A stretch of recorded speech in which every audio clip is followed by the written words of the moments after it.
কুমড়োটা দিয়ে দিলাম। বিসমিল্লাহ। লবণ দিয়ে দিলাম।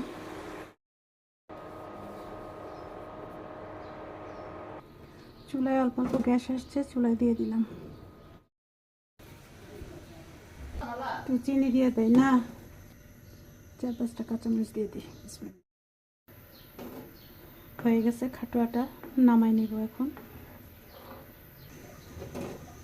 নামাই নেই, হয়ে গেছে। এই যে বাটিতে ঢেলে নিলাম। বেগুনি পাতার ভর্তা বানাবো, সব কিছু ভেজে তৈরি করে নিলাম, এখন শুধু বেটে নিব। মাছের কাবাব বানাবো, এই জন্য একটু সিদ্ধ দিয়ে দিলাম। হয়ে গেছে, একটু ঠান্ডা হোক, তারপরে মাখায় আমি তখন মশলাটা রেডি করে নিই। বিসমিল্লাহ।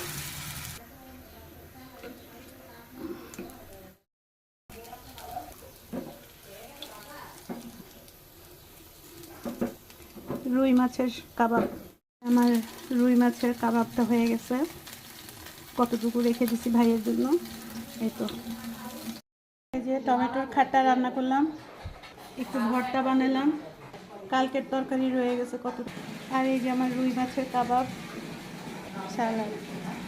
তো আমার প্রিয় আপুরা ভাইয়ারা, আপনারা সবাই আমার ব্লগটা একটু দেখবেন, যদি ভালো লাগে লাইক শেয়ার কমেন্ট করবেন, সাবস্ক্রাইব করবেন।